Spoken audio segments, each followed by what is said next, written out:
Hello and welcome to another edition of the Villa Vision podcast. I'm your host, Dan Craythorne, and as usual, I'm joined by Jake Albury and Ben Davis. Happy Barkley Day, lads. Yeah, right. Nowhere, wasn't it? Ridiculous. Quite literally. Yeah. Welcome Ross Barkley. The English international Ross Barkley joined us on a season-long loan from FA Cup finalist Chelsea. The central midfielder becomes the fifth signing of the summer for Dean Smith and Villa. Let's get started, lads. What do you think of the signing and how big is it for Aston Villa? Shall I go first? Basically, Yeah. I don't know why Chelsea's let him go. I feel like he's a good player for Chelsea. I think if I don't know why Chelsea's let him go, that obviously means I think it's an exceptional signing. Yeah. I think basically we needed someone with tenacity in midfield. We needed someone with a bit of bite. Mm-hmm. Basically, needed someone with a bit of a dark side. Really, I think Barkley has that. Like, he won't take any prisoners. He's going to get stuck in. He has a bit of quality. He's basically like, if you say a complete midfielder, you say Barkley, don't you? He has a bit of everything. So I think he was going to do really well for us. I think it's a really great deal. Yeah. And again, it's kind of like we put this on Twitter, didn't we? It's another player that has experience in England, experience in the Premier League, and I think that's only going to help us moving forward. Yeah. Just touching on Barkley. Barkley he's one of them players who's been expected huge things of him for his whole career.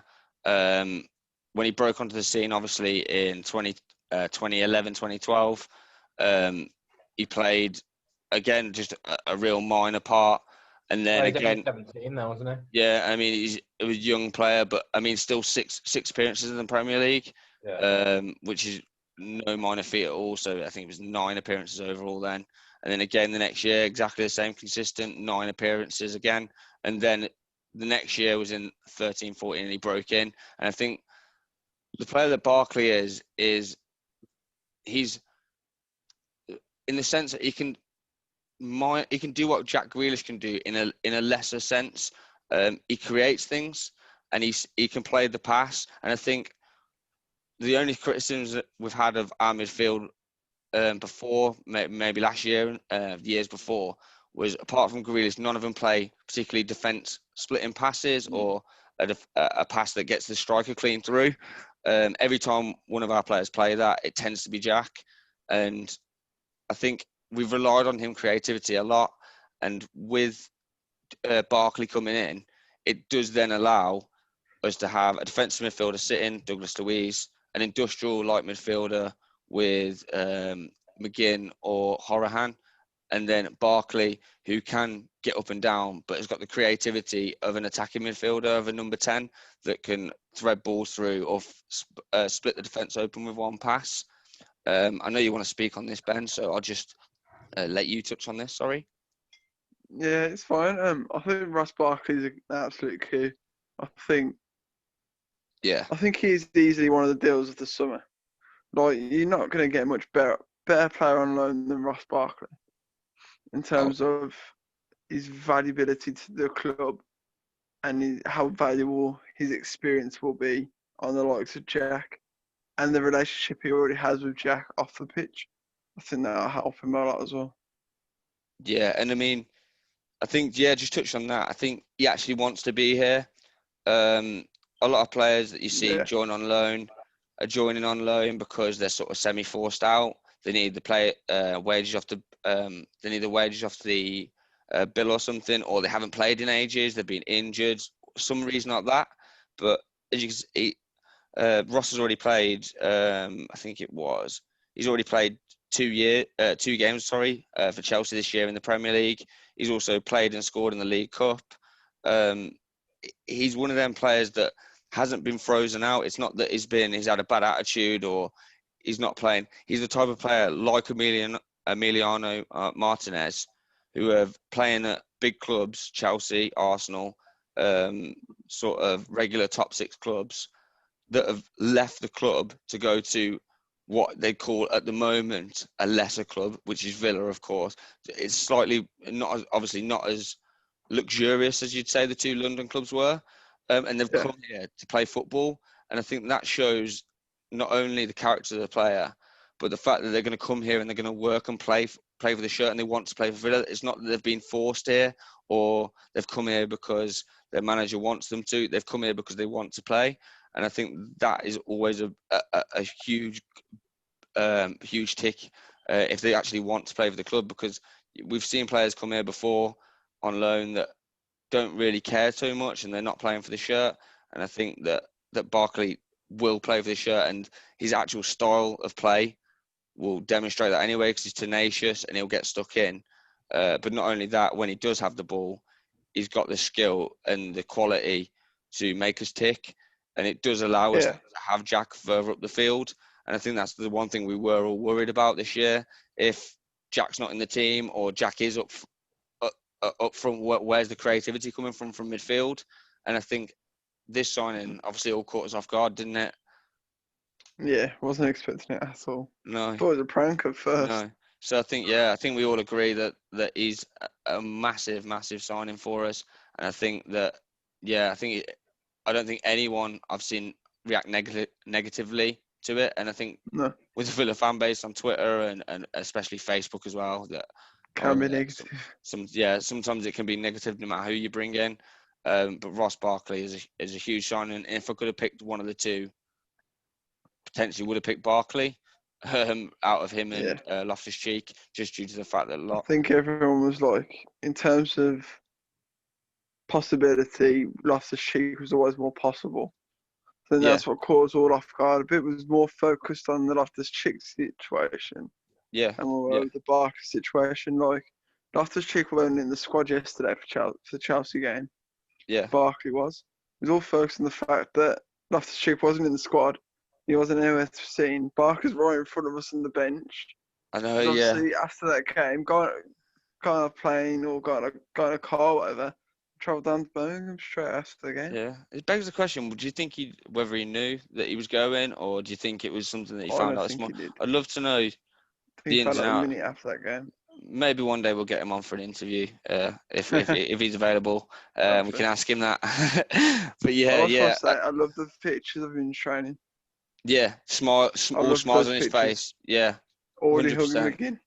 Yeah, and hugging. There's a video of him hugging Grealish as he comes in. You can tell that there's a lot of reasons he's gone there, and it's not just for money or what you see with a lot of these big stars that probably come from bigger clubs down to lower league clubs, obviously in quotation marks, that they come for just a bigger payday or a final payday, and they don't have to try as hard because they're just number one on the team sheet. And I think Ross knows that he's got to work hard, because we've got good midfielders. It's not that he's coming into a team that's won every game this year. So I don't think he's going to be given a free pass by any means. If he's not pulling his weight or he's not playing as well, he will be dropped out, and we do have the flexibility to have that. Just summing that up, I think we all agree that he's a huge signing, don't we? Yeah. Huge signing. Yeah. So just moving on. We'll go on to where we think he'll play. So where we think he'll play in the side, and how he'll fit into Dean Smith's team and the way that we play our tactics, and the sort of high press and the quick passing, how we think he'll fit into that. So Jake, I'll let you touch on that first. Sorry.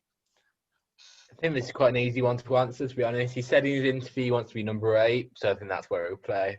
Then how we'll line up will be going forward. It'll be Louise as the number 6. Yeah, it'll be McGinn and Barkley as the 2 number 8s. Mm-hmm. Jack and Traore out wide, and then Watkins through the middle.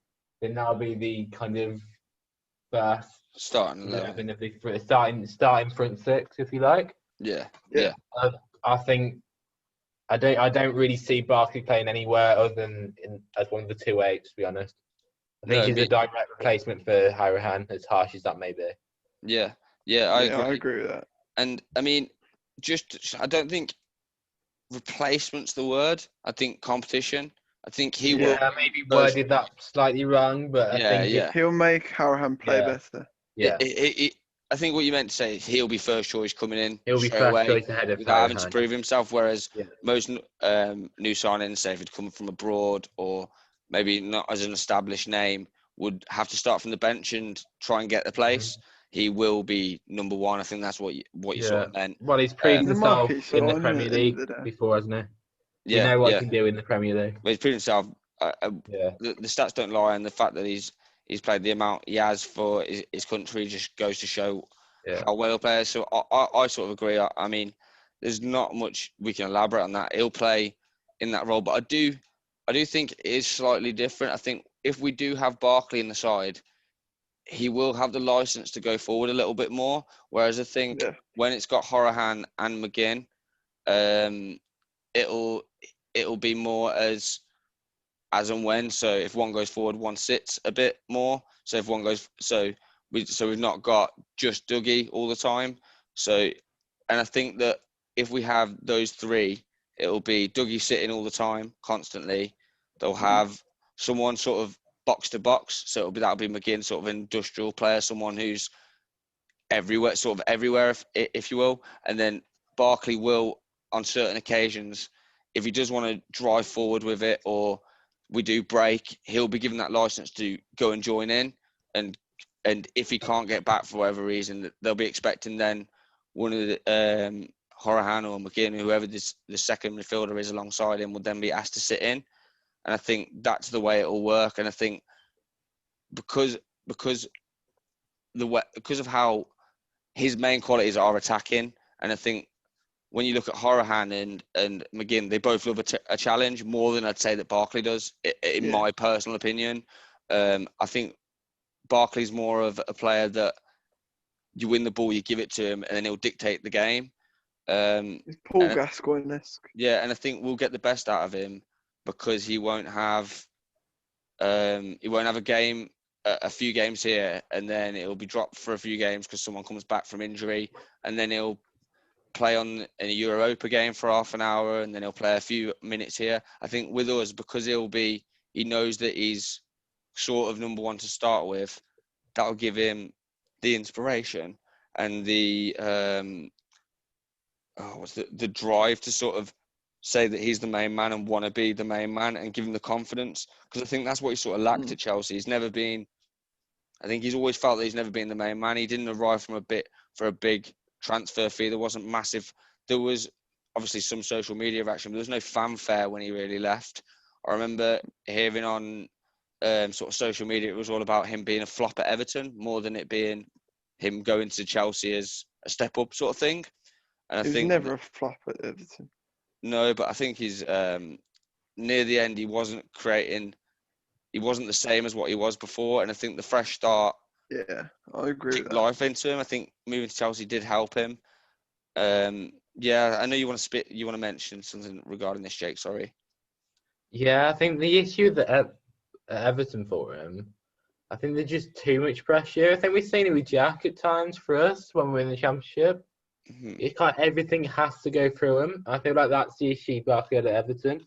He kept getting compared to Rooney. Like trying too hard in a way. Yeah, but because he's an Everton lad, he kind of tried a bit too much. There's too much pressure.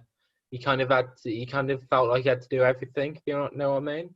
He kind of goes to Chelsea. He's got a bit more freedom, hasn't he? Yeah, and I think all eyes weren't on him so much. Even though he's the new signing, he came in for under the radar. Probably more as a homegrown player.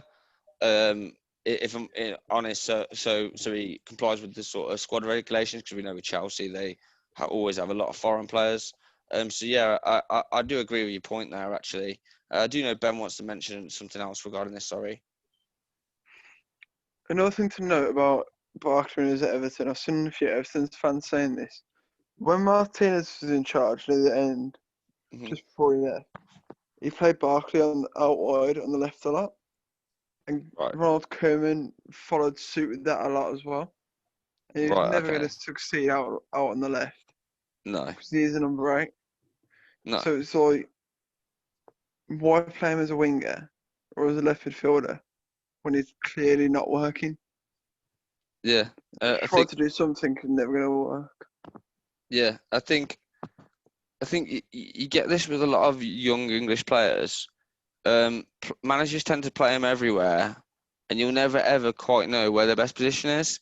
Yeah. Whereas sort of before, it was a player was a left back, a right back, a centre back, left winger, right winger, centre midfielder, or a striker.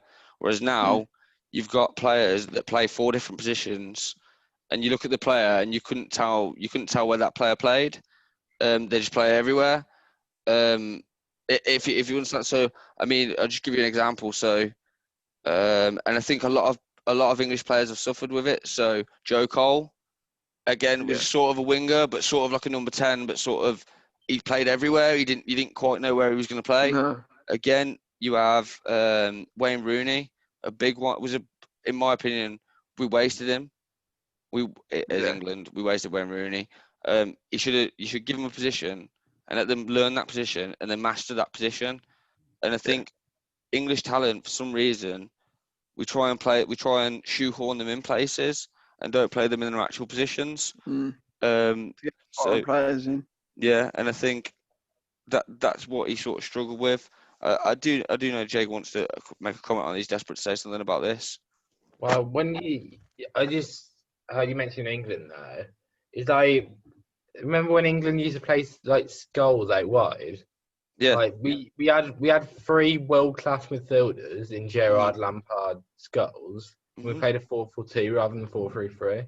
I think it's the same with Barkley at Everton. Like they kind of just put him out wide, just kind of fit him in, more than to put him in his actual position. You know what I mean? Yeah, and I think, I totally agree that Scholes, the Scholes example is probably the best one.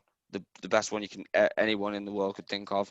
It was playing someone out of position, just saying, well, he's a good footballer, he'll be able to play there.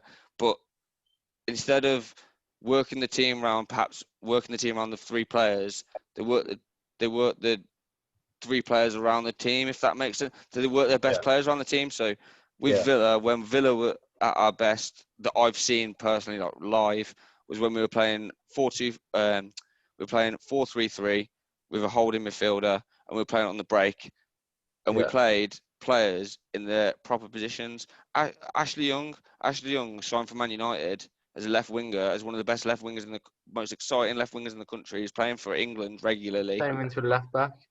Turn him into left back. Yeah, and Jack Rodwell was a defensive midfielder for Everton, or a centre midfielder. Was the biggest wasting. It was class, and I remember watching him when he was first coming about. He was class for Everton. Even when he first went, played in the same team as Barkley, didn't he? Yeah, they played him in Barkley, like. And they both just went to waste. He went to Man City. Man City started trying to play him centre half, if you remember. That he tried and he weren't a centre half in a million years. He was a centre midfielder. He was playing for England at centre midfield, and this happens to countless English players. And I think that's part of the problem. And I think when you give a player, when Barkley joins a club like ours, and another good example is Ings. So he's gone to Southampton. He knows he's the top man. He knows his number. He knows his number. They give him number 9 shirt. He's fanfare. All the fans love him. He's the main man, and he performs better there than if he goes to Liverpool and none of them really care about him. In a way, sort of thing. If you know what I mean. So if you're the main man, so when Barkley comes to Villa, and he knows he's the main man, he's got the youngsters looking up to Barkley.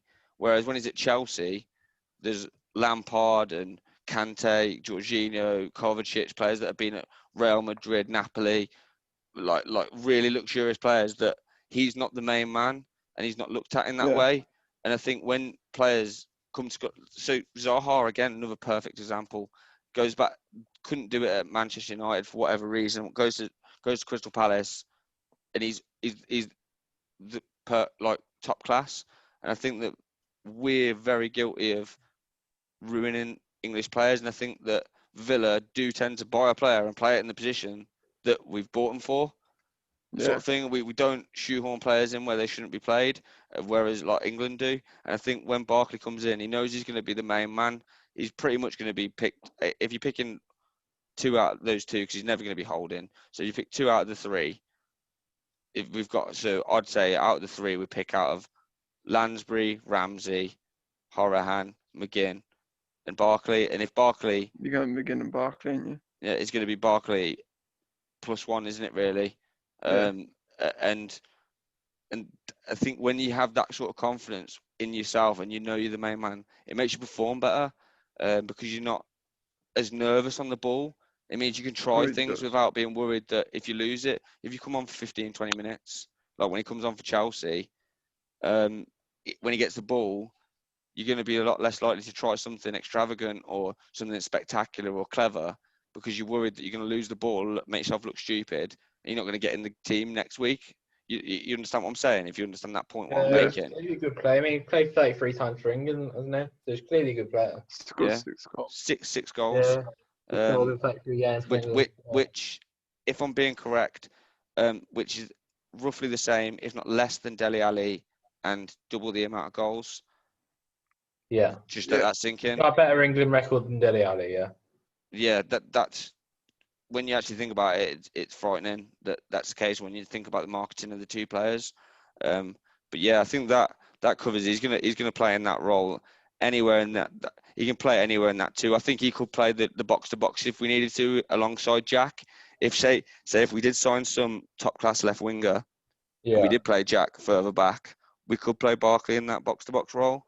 But yeah, as far at the current stage we are with the squad, he's going to play either of those two. If we sign someone like Sarr or like another good attacking player, the options we'll have is going to be frightening. Yeah, going forward. We'll have Barkley, McGinn, Grealish, Louise, Traore, Watkins, Trezeguet, Sarr if he comes in. Like we'll have about we're all forgetting Wesley as well. Wesley to come back, yeah. It's just you got to hope he comes back. Good.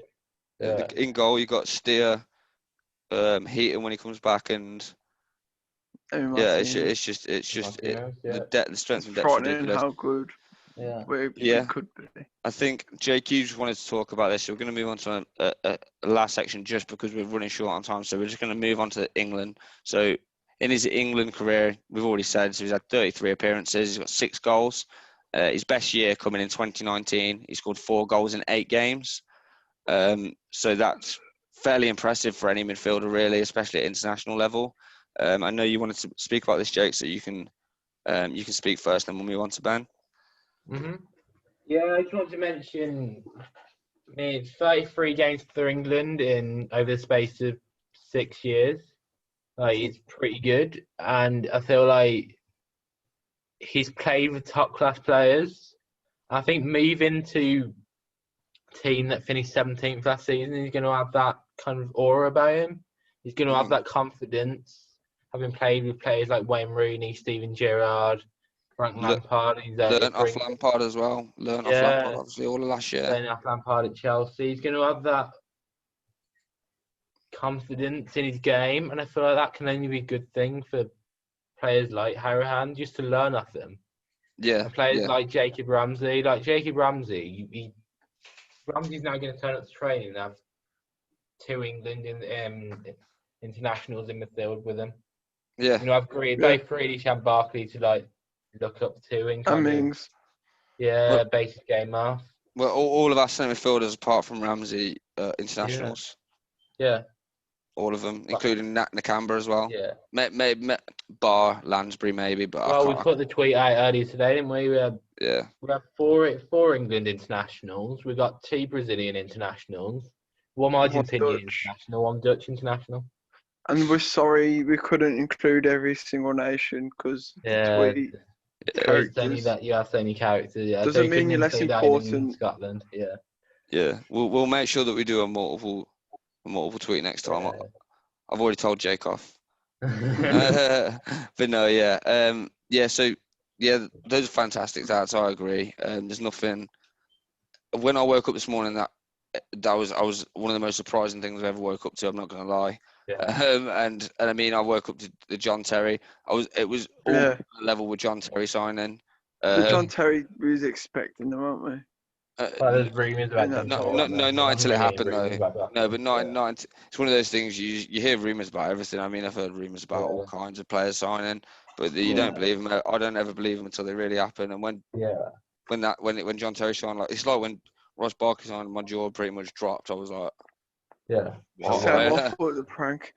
Yeah, I did double check to make sure that it was the app was check the verification. AVFC official. Clicked on clicked on the actual Twitter. But yeah, I think we all sort of thought the same thing. So I think summing up his England career, he's gonna go on. I can see him getting at least 50 caps, especially now he's playing regular. I think that's probably the one thing that's probably spurred him on as well. That Gareth Southgate's probably told him, look, you need to play. You need to play so I can drop Grealish. Basically, that's what he said. We already know what's going to happen, don't we? We want you and Mount playing. Gareth Southgate's going to be in an interview. Ross Barkley doesn't play. How do you think Jack Grealish was today? Oh, we need to focus on Ross Barkley. Yeah, we need to talk about Didn't Ross play Barkley today, but hopefully he plays next week. Yeah. It's stupid, but just like I say, I posted the Lithuania goal that he scored. That's the sort of thing he does. He scored against, I think it was against lower league opposition for Chelsea in the League Cup, but just emphatic, wasn't it? It was just emphatic finishing. It's a good strike. And it's one of those where I always rate a player when they're not first in line, but they come in and then they play like that, and they don't throw the toys out the pram, and they play like as if they're in the squad every week and they're playing in a Premier League game. And I think that's always a good sign. So, yeah, I think... he's played 3-4 times for Chelsea this season, hasn't he? Yeah. Scored in the League Cup for Chelsea this season. Yeah. So he shows he's still got it. Yeah, he's a good player. He's a good player, and I'm really glad we signed him. So, yeah, we're just moving on because we're just running short on time. So we'll move on to these questions that we've had. So we've got 3 questions. So the first one is from Kieran. So basically, if Ross Barkley wasn't playing, who would we replace him with? And basically, would we start him on Sunday? Mm-hmm. And that's from a user called Kieran, which is Nobosaurus. So I'll let Jake answer this one. I don't think he's going to sign. I don't think we sign Ross Barkley and then not start him against Liverpool. I think you'll have 3 training sessions, won't they? He'll train today. He'll be able to train tomorrow. He'll train Friday. Yeah. So I think he would have trained enough with the team. I think it'll be Harahan that's dropped, and that's very harsh on Connor. There it is. Against Fulham, but for me, Harahan isn't good enough to start against Liverpool. Not harsh, but for games against Liverpool, Man City, you need players with tenacity. You need players with bite. You need players with a bit of pace that can get around the pitch. And I feel like that Barkley, experience in those big games. I think Barkley offers that a bit more than Harahan for me. Like it might sound really harsh because Harahan just come off a goal and assist against Fulham. But I think you bring in Barkley to start, don't you? Yeah, I mean, you don't. Those are the type of players you bring in. I'm not being funny. They're the type of players who could go abroad to a really big side. Probably had.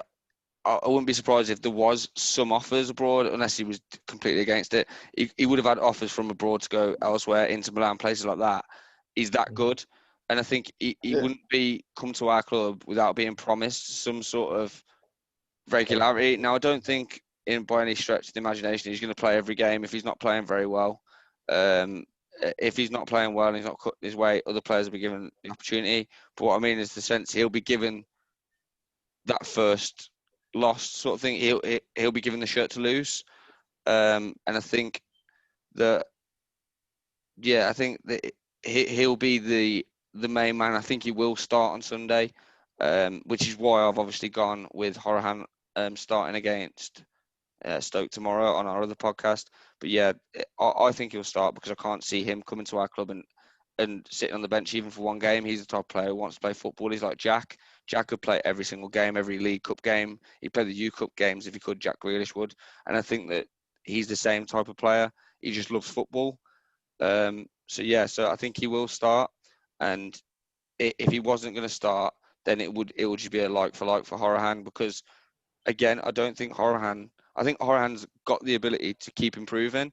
I don't think he's the type of player that stands still. So I'm not worried about having him in the squad because he will get better, especially playing with players like Barkley and having John Terry and people like that to teach him different things. He's going to get better and better and better. And I think we can see that because he still has a return on goals and assists whenever he plays in the Premier League or in any other whenever he plays in any League Cup game or anything, when we've all sort of forgot about him, he scores or he assists to or he does something. Yeah. So I think that he'll be the man to replace him. Harahan is criminally underrated. He always comes back from the dead. Yeah. He always comes back and he does something and like scores a free kick that you're like, how's he scored that? And so I think he'll be the man that'll replace him if Barkley's not playing. Unless we sign a left winger, then we may play. If we sign another left winger, it may be that Grealish drops back. We play the left winger, and then that will go like for like and just play alongside Majin or something like that. How do you fit? Sorry to interrupt. Well, how do you fit Grealish into that midfield three? Because you'll have.